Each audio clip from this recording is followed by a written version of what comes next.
August 17th, 1957. A sun-baked runway at the United States Air Force Museum in Dayton, Ohio. A pristine Republic P-47D Thunderbolt, freshly painted in the distinctive olive drab and gray of the Pacific Theater, sat proudly on display. Just another exhibit, honoring another war won.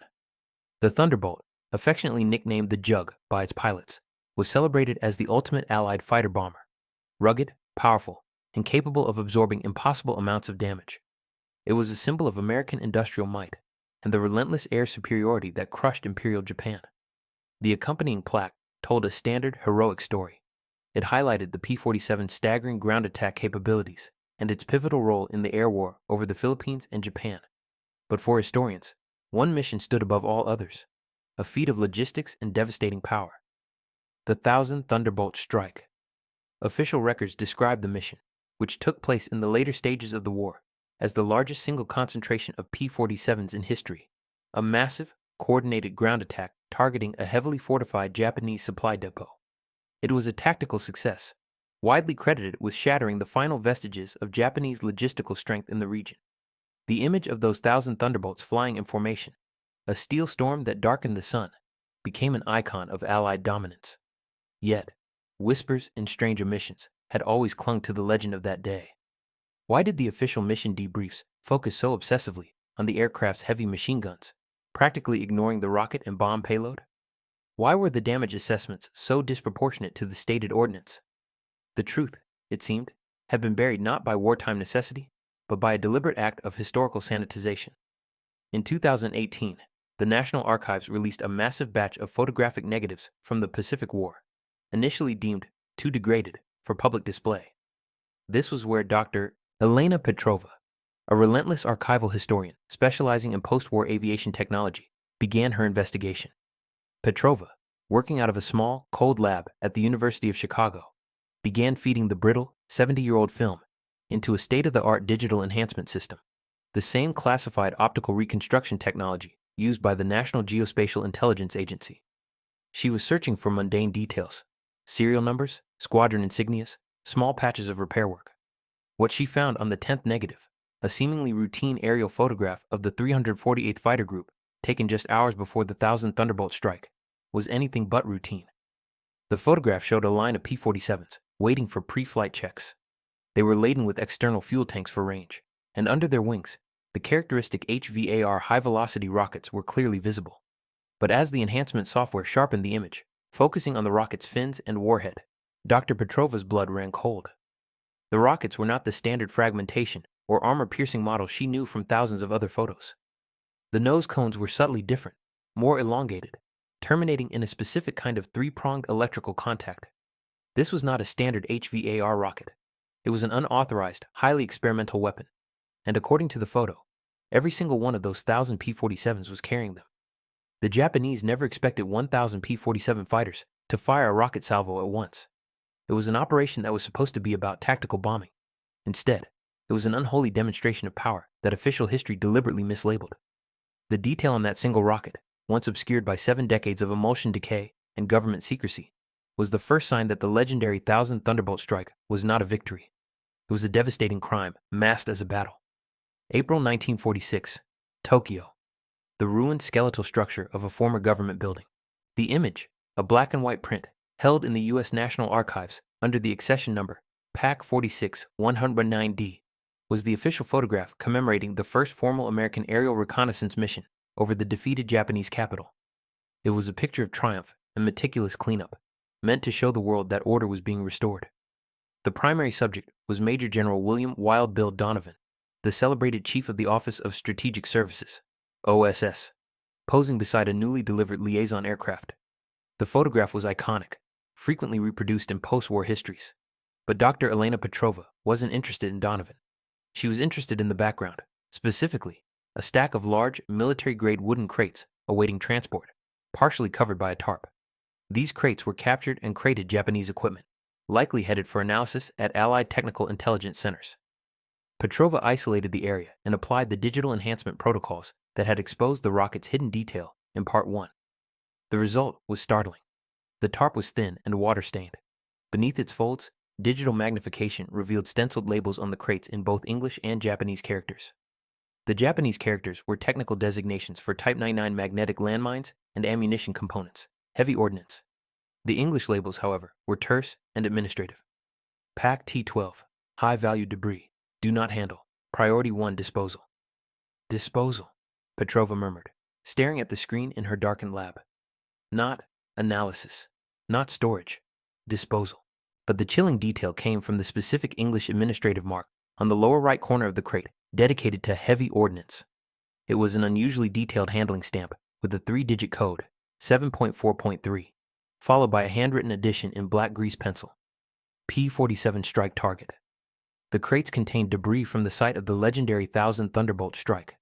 But why was this high-value debris being rushed for disposal rather than meticulous intelligence analysis? And why was it being shipped through Tokyo, thousands of miles from the mission site in the Southwest Pacific? Petrova cross-referenced the unique 3-digit code, 7.4.3, with recently declassified logistics manifests from the period. The code did not correlate to any known Army, Navy, or Marine unit. It did, however, appear in the archives of a deeply secretive, specialized unit, the Joint Chemical and Radiological Survey Group, JCRSG, a post-war entity established to investigate highly experimental or toxic battlefield material. The implication was immediate and profound. The P-47 strike had targeted something that was either toxic, radioactive, or chemically unstable, requiring immediate, specialized disposal by a unit dedicated to non-conventional weapons. Yet, the official history swore the attack had only used standard fragmentation rockets and machine guns. Petrova zoomed back in on the original photo from Part 1, the close-up of the P-47 rocket nose cone, with the unique 3-pronged electrical contact. She ran the contact pattern through a Cold War-era weapon design database. The database, designed to catalog captured or suspected unconventional ordnance, finally returned a match. The description was brief, clinical, and terrifying. Project W2, Proximity Detonation Initiator, designed for aerosolized payload. Aerosolized payload. The Thousand Thunderbolt Strike had not been a simple bombing run to destroy a supply depot. It had been the deployment of an experimental area saturation weapon, fired not by a few specialists, but by 1,000 American heroes who likely had no idea what they were carrying. The true target was not steel or oil. It was air. The mission was designed to fill a cubic mile of space with something invisible, something that required a unit dedicated to chemical and radiological threats for its cleanup. Dr. Petrova leaned back, the chilling realization settling over her.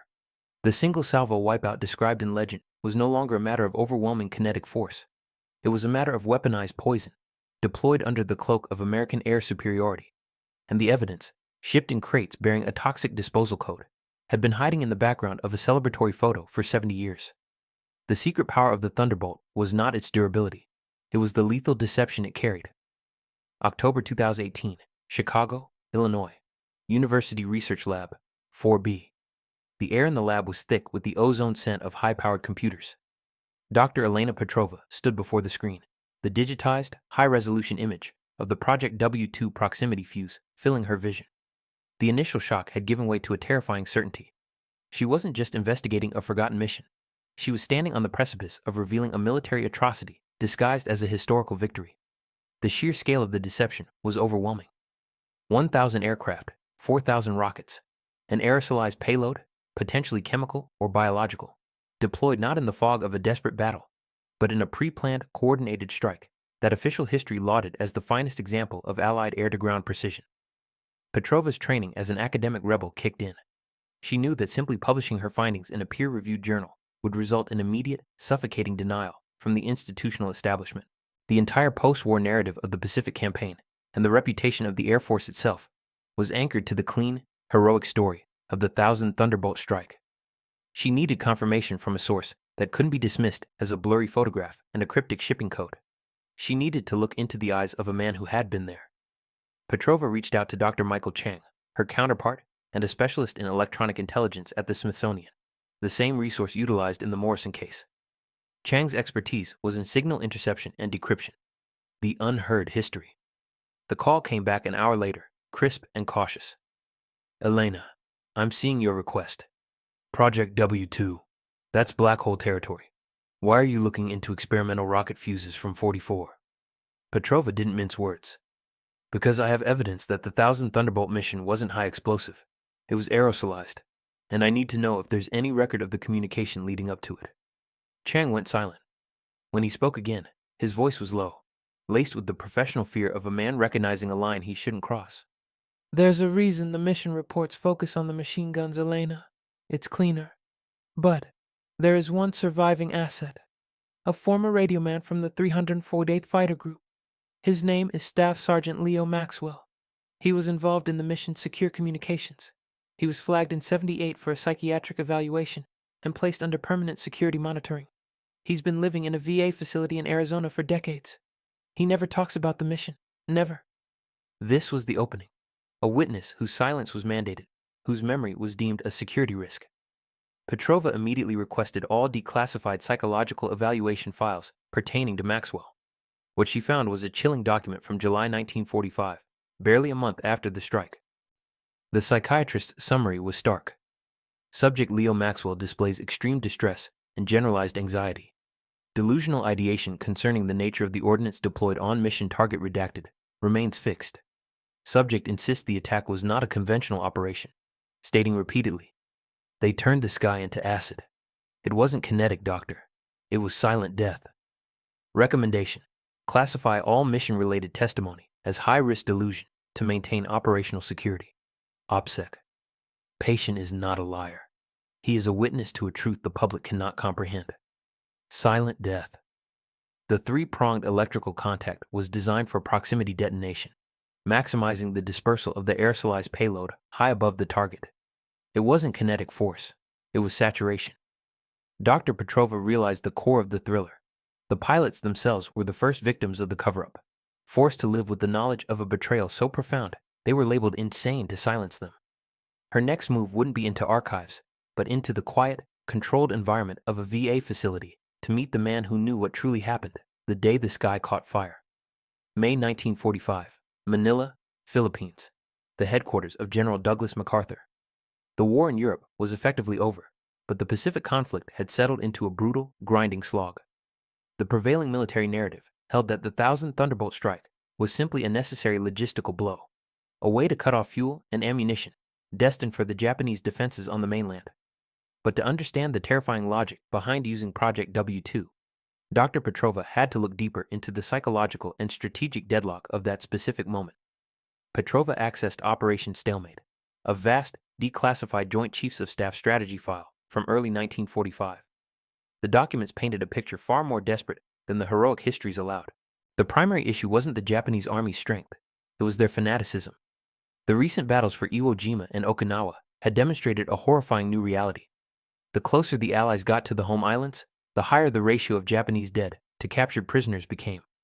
On Okinawa, the casualty rate was nearly 80,000 Allied soldiers, and the Japanese refusal to surrender was absolute. The estimated cost for Operation Olympic, the planned invasion of the Japanese mainland, was now calculated at 1 million Allied casualties. The Japanese High Command, centered in Tokyo, was not fighting for victory. They were fighting for honorable extinction. They believed that if they made the invasion bloody enough, the United States, facing a war-weary public, would offer more favorable peace terms. The documents revealed a critical, buried fact. The supply depot targeted by the P-47s was not just a fuel dump.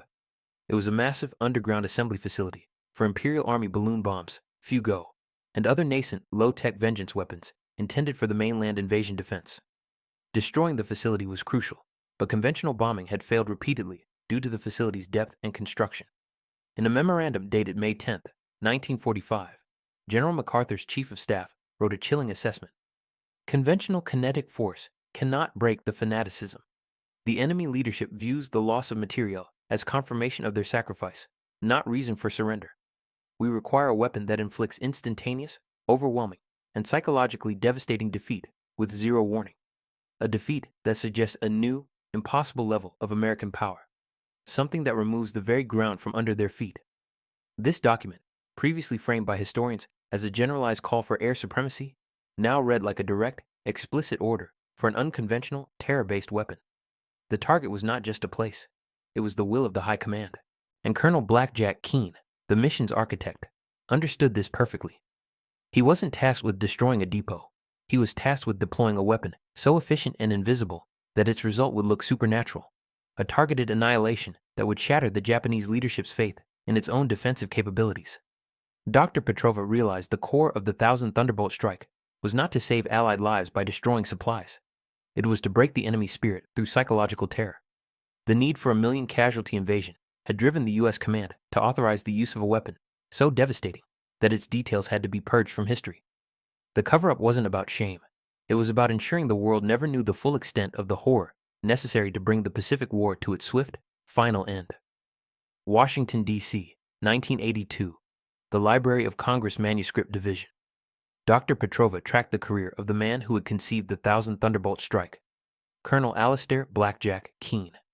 The nickname, she discovered, was not earned in poker, but in planning. Keene never allowed for a chance element.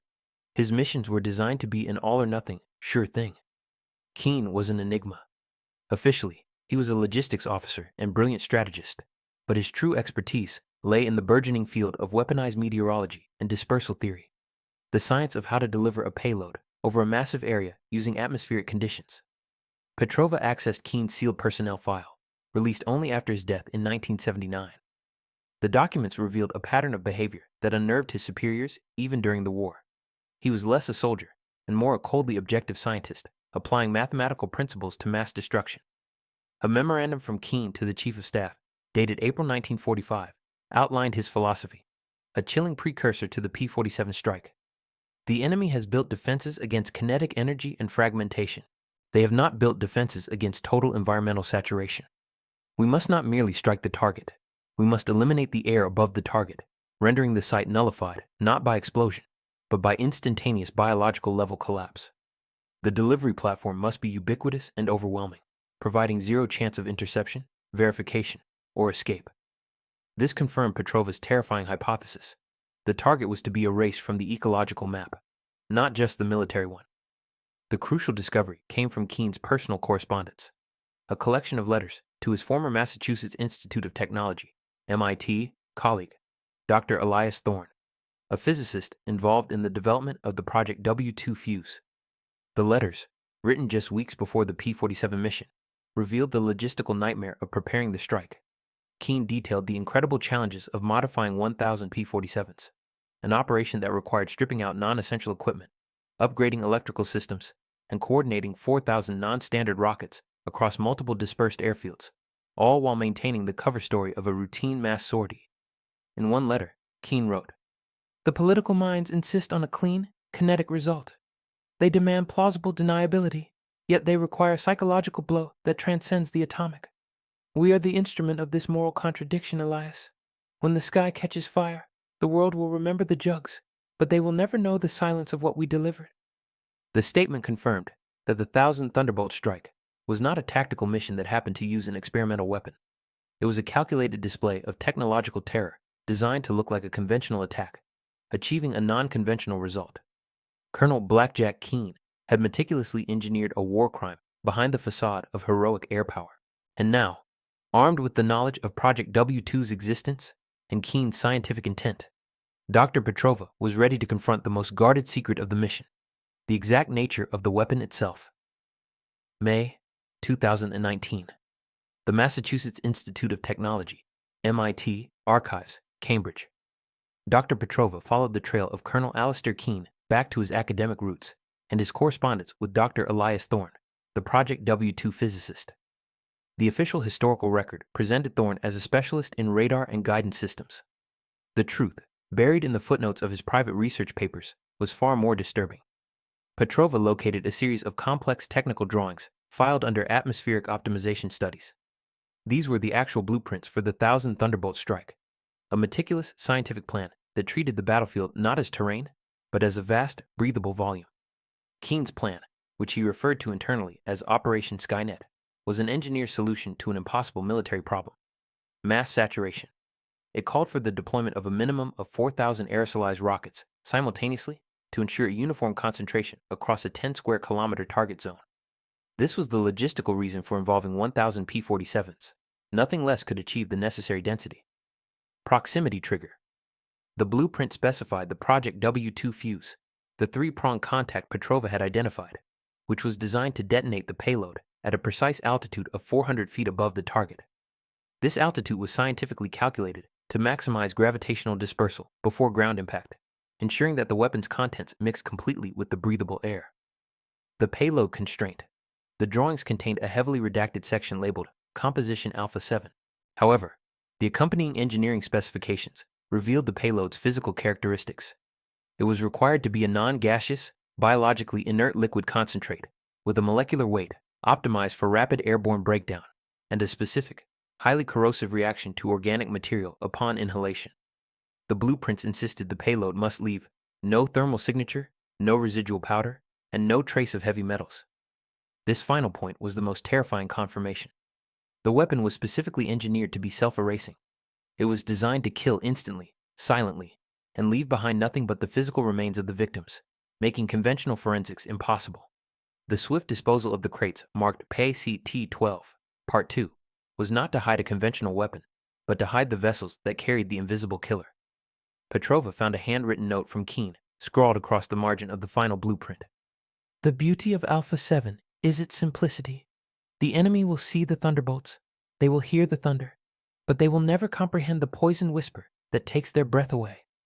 We achieved the result of a chemical attack without the stigma of chemical warfare.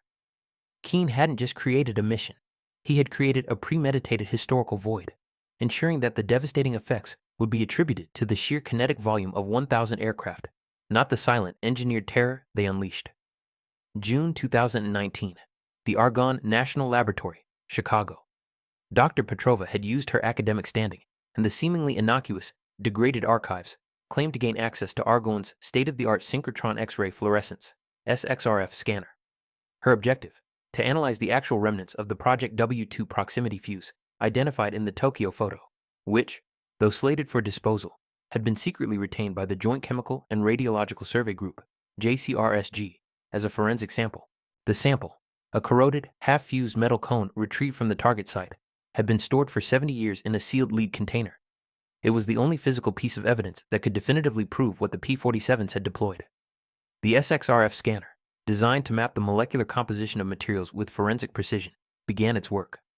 Official records claimed the P-47s used the standard HVAR rocket, whose proximity fuses contained common zinc, copper, and trace amounts of silver. The results from the Argonne scan flashed onto the screen, generating a color-coded map of the fuse's molecular structure. Dr. Petrova felt a cold knot tighten in her stomach. The core of the W2 fuse contained none of the expected materials. Instead, the scan revealed a massive concentration of barium, a highly reactive alkaline earth metal, and a complex compound of ytterbium, a rare earth element used in advanced signal processing, and critically, in creating specialized microdetonation systems. This combination had only one known application in 1945, the development of experimental meteorological triggers.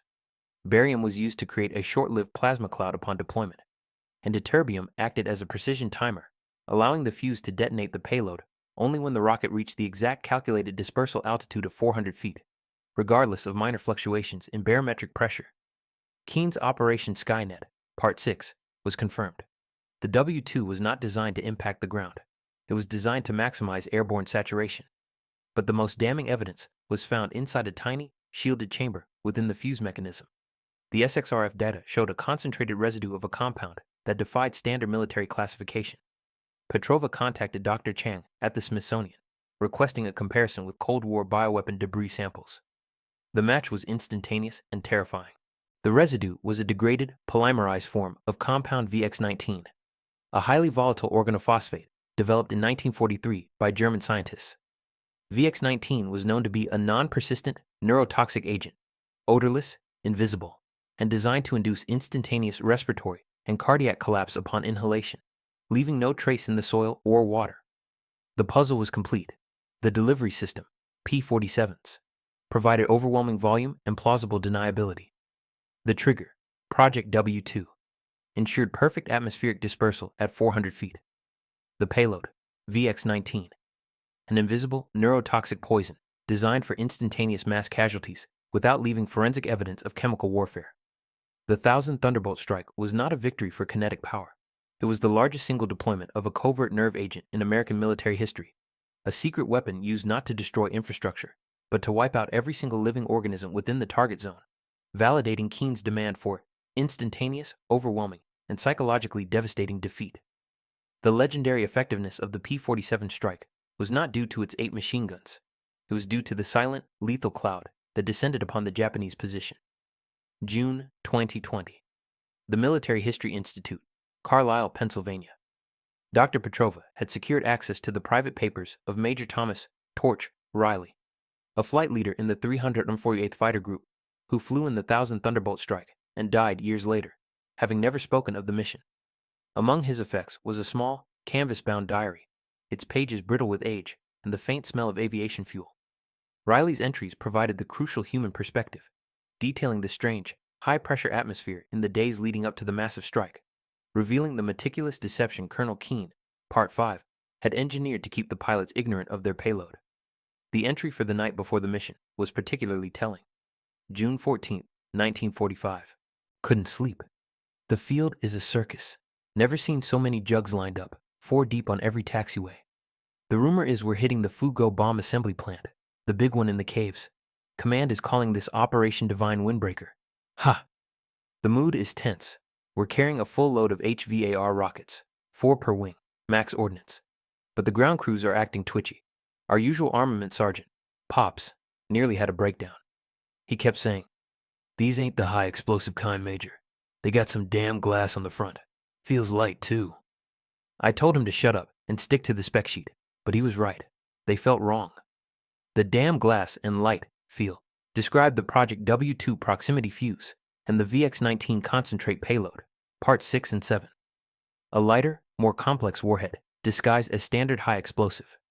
Keane's design ensured the pilots believed they were carrying a conventional fragmentation attack weapon. The briefing itself, held pre-dawn in a stifling tent, was relayed in chilling detail. 0300 hours. Briefing was led by an unknown colonel, some fast-talking East Coast scientist, not a fighter jock. He didn't use maps, he used atmospheric charts. He stressed 3 things: altitude, timing, and synchronization. He demanded we drop to 400 feet, recklessly low for a rocket run, and fire all 4 rockets in a single, synchronized salvo, on the chime of the lead ship's radio beacon. He said the accuracy needed was unprecedented to ensure maximum structural collapse. But the way he looked at the ceiling when he said collapse felt like he was lying. The demand for recklessly low altitude, 400 feet, and single, synchronized salvo was the final operational key to Keane's blueprint. The low altitude was necessary to ensure minimal dispersal and maximum saturation of the VX-19 agent just above the target, and the synchronization was to guarantee the instantaneous, overwhelming effect on the target zone, creating a single, massive, poisoned whisper cloud. Riley's diary entry concluded with a haunting note of professional resignation mixed with unease. We signed affidavits acknowledging the classified nature of the mission and the need for unwavering silence on operational details. It wasn't the usual security talk. It felt like they weren't just protecting the mission. They were protecting us from knowing what we were about to do. 1,000 of us, flying into the darkness with a secret payload. If those rockets were just HVR, why the panic? Why the scientist? Why the silence? Major Riley and his 1,000 comrades were not heroic avengers. They were unwitting delivery men for a weapon of mass, silent eradication. The terrifying synchronization that the world interpreted as military precision was, in truth, the precise timing required to commit a mass chemical deployment. June 15, 1945. Above the South Pacific, 07:15 hours. The massive formation stretched across the sky. 1,000 P-47 Thunderbolts, a staggering column of steel nicknamed the Jugs. This was the Thousand Thunderbolt Strike, the operation that would be enshrined as the epitome of American aerial supremacy. The visceral experience of the strike was captured by Sergeant Elias Vance, an embedded war correspondent, whose audio recording, initially dismissed as being too hysterical for official release, was preserved in the War Department's Psychological Operations Archives. Petrova's team ran the recovered audio through advanced spectral analysis in 2021, separating Vance's frantic narration from the deafening roar of the 4,000 Pratt & Whitney engines. Vance's voice, raw with adrenaline and terror, detailed the final moments before the synchronized assault. Static, deep engine thunder. "We're dropping fast, too fast. The lead plane is on the clock. You can see the target now. A green valley, looks peaceful, but the recon photos say it's a fortress. The anti-aircraft fire is minimal. They never expected this volume. They're overwhelmed. We're at 1,000 feet, 800. The lack of fierce anti-aircraft resistance was the first unexpected detail. Japanese command, anticipating conventional bombing, had held back their heavy guns, confident their hardened underground facility would withstand high explosive ordnance. They were unprepared for an assault designed not for impact, but for atmospheric saturation. 400 feet! My God! We're skimming the trees. The lead ship! He's flashing his radio beacon. 3, 2, now! The instant the lead aircraft triggered its salvo, the entire mile-wide formation executed the simultaneous command from Colonel Keene's blueprint, Part 6. 4,000 rockets launched in a single, terrifying instant. Vance's next recording was not the anticipated sound of ground-shaking explosions, but something far stranger, far more terrifying. It wasn't a bang. It was a hiss. 1,000 hisses at once. And then, the fire. Not explosion fire, but a shimmering, sickly yellow bloom. It spread outward from the ground like an inverted wave. The whole valley floor was instantly covered in a cloud. It didn't lift. It settled. The hiss was the nearly simultaneous detonation of the Project W2 proximity fuses at the calculated 400-foot altitude. The sickly yellow bloom was the barium plasma tracer, Part 7, deployed an instant before the VX-19 neurotoxin was aerosolized, creating the perfect, deadly atmospheric blanket. The spectacle lasted mere seconds, but the effect was absolute. The sky roared, and then the air went dead silent. We're pulling up, but the smoke isn't smoke. It's a low, yellow fog, and there's nothing moving. Not a vehicle, not a gun turret, not even a breath of wind. It's total. Everything before us turned to ashes, and yet, nothing is burning. The target is just gone. The correspondent's chilling phrase, the sky roared, and then the air went dead silent, encapsulated Keene's terrifying success. The Thunderbolts had created the thunder, but the VX-19 had delivered the silence. The target zone was eradicated instantly, silently, and invisibly, achieving a degree of lethality that baffled post-war intelligence analysts who could only attribute the devastating effectiveness to unprecedented pilot coordination. The pilots, including Major Riley, Part 8, flew back to base believing their synchronized HVAR rocket attack had simply been the most effective conventional strike of the war. They had no idea they had witnessed the instantaneous demise of every man in the target area, killed by a silent killer they had delivered from the sky. November 2021, U.S. Air Force Historical Research Agency, Maxwell AFB, Alabama. Dr. Petrova's team secured access to the post-strike intelligence and damage assessment reports for the Thousand Thunderbolt mission, documents previously sealed under the pretense of sensitive tactical innovation. The official report noted the target, the hidden Fugo assembly depot, was rendered completely inoperable. The truth, contained in the raw, unedited intelligence photographs and soil samples, was far more shocking. The initial ground reconnaissance, conducted by a specialized JCRSG, Joint Chemical and Radiological Survey Group, squad, just 48 hours after the strike, reported a scene of impossible devastation.